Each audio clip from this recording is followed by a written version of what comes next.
হাজার হাজার কোটি টাকা কামিয়ে নিয়েছে, এটার বিচার হবে। 140 ধারা যখন ভঙ্গ করে সলিমুল্লাহ হল থেকে যখন বাতিজারা বয়স কম, মায়ের উপরে ঔষধ নাই, মায়ের খার বয়স নাই, পালা বড় পথ নাই। 71 মুক্তিযুদ্ধ সংগ্রাম পরিষদ, আমি মির্জা জেটফোর্স জেলা বাহিনীর 3টি সেক্টরের 700টা কমান্ডার এবং 2024 সালে 14 এপ্রিল 1 বৈশাখ বিএনপি পার্টি অফিসের সামনে দ্বিতীয় মুক্তিযুদ্ধ ঘোষণা করেছিলাম। তখন নাহিদ সাজ্জিদ জুলাই মাসের 1 তারিখে আমার সাথে প্রেস ক্লাবে দেখা, আঙ্গুল পুলে কলা গাছ, আমার রিক্সা চালকের মারা গেছে 27 জন রিক্সাওয়ালা, তারা কোনো অনুদান পায় নাই। অথচ এই নাহিদ সাজ্জিদ ডক্টর ইউনূসের সাথে হাত মিলাইয়া নাহিদ সাজ্জিদ হাজার হাজার কোটি টাকা কামিয়ে নিয়েছে, এটার বিচার হবে এই বাংলার জনক আদালতে।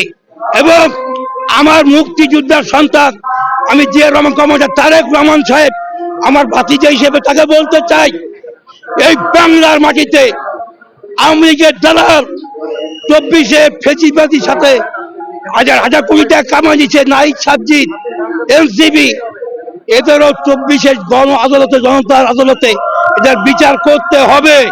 এটা আমার 71 মুক্তিযুদ্ধ সংগ্রাম পরিষদ কেন্দ্র কমিটির চেয়ারম্যান হিসেবে আমি দাবি পেশ করলাম জাতীয় শহীদ মিনার সামনে সাংবাদিকের মাধ্যমে। সবাইকে ধন্যবাদ। খুদা হাফেজ, বাংলাদেশ জিন্দাবাদ। মৌলানা আব্দুল হামিদ বাংলার জাতীয় নেতা, আওয়ামী লীগের প্রতিষ্ঠাতা হযরত মৌলানা মোহাম্মদ আব্দুল হামিদ খান নেতৃত্বে 1952 সালে 8ই ফাল্গুন শনিবার 5 জন ব্যক্তি নিহত হয়েছিল।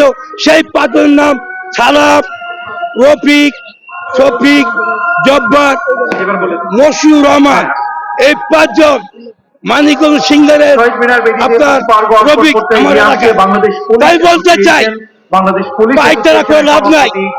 জামাত, শিবির, মুসলিম লীগ এরা 71 নারী দর্শনকারী, এরা রাজাকার। কালকে এরা শহীদ মিনার খুন দিতে আছে। 71 মুক্তিযুদ্ধ সংগ্রাম পরিষদ কেন্দ্র কমিটির চেয়ারম্যান হিসেবে এটা আমি প্রতিবাদ, ঘৃণা, তীব্র নিন্দা জানাই। সমাজকে ধন্যবাদ। মৌলানা আব্দুল হামিদ খান এই বাংলাদেশে, বাংলার মাটিতে বাংলা ভাষা আন্দোলন করছে। 1921 সালে ঢাকা ইউনিভার্সিটি চালু করেছে আমার বাজার মৌলানা আব্দুল হামিদ বাসানি। 1946 সালে বাংলাদেশ মেডিকেল কলেজ হাসপাতাল করছে আমার বাজার মৌলানা আব্দুল হামিদ বাসানি। নো শেখ মুজিব, নো জামাত, নো মুসলিম লীগ। জব্বাররা যখন মিছিল নিয়ে বের হয়েছে তখন পাকিস্তানি হানাদার বাহিনীর নিয়ে কিন্তু অগণিত মানুষকে হত্যা করেছে। আমরা নাম জানি এবং নাম না জানা অনেক শহীদ রয়েছে, ভাষা শহীদ।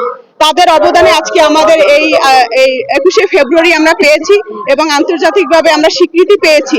আমরা এই স্বীকৃতিটাকে নিয়ে আগামীতে বাংলা ভাষাভাষী মানুষকে নিয়ে বিশ্বের দরবারে একটি অনন্য মাত্রায় নিজেদেরকে অবস্থান করতে চাই ভাষাগত দিক থেকে, এবং এটি ফুটিয়ে তুলতে চাই যে আমরা বাঙালিরা চাইলে সবকিছুই সম্ভব এবং আমরা কতটা আত্মত্যাগ দিতে পারি দেশের জন্য, ভাষার জন্য, সেটি একটি অনন্য উদাহরণ। আসলে আমরা যাদের কাছ থেকে আমাদের রাষ্ট্রভাষা দাবি করেছিলাম যে আসলে বাংলা স্বাধীনতার জন্য, সেই স্বাধীনতার অপশক্তি কি এই 24 জুলাই অভ্যুত্থানের পরেও কি বাংলাদেশে মাথা দিতে পেরেছে কিনা? দেখুন, আমরা নতুন সরকারের কাছে এটাই প্রত্যাশা করি যে বা যারা অন্যায় করবে, অন্যায়ের সাথে শামিল থাকবে, তাদের কোনো জাতি এবং দল দিয়ে তারা দেখবেন না। আশা করব তাদেরকে আইনি ভাবে তাদেরকে মোকাবেলা করার জন্য আমরা কোনো ধরনের জঙ্গি দমন নামে যে নাটক হয়েছে দীর্ঘ 17 বছর, এই নাটকের পুনরাবৃত্তি হোক এটা আমরা চাই না। এবং একজন নিরীহ মানুষ কোনোভাবে যেন হয়রানির শিকার না হয়, সেটি আমরা নতুন সরকারের কাছে প্রত্যাশা করছি।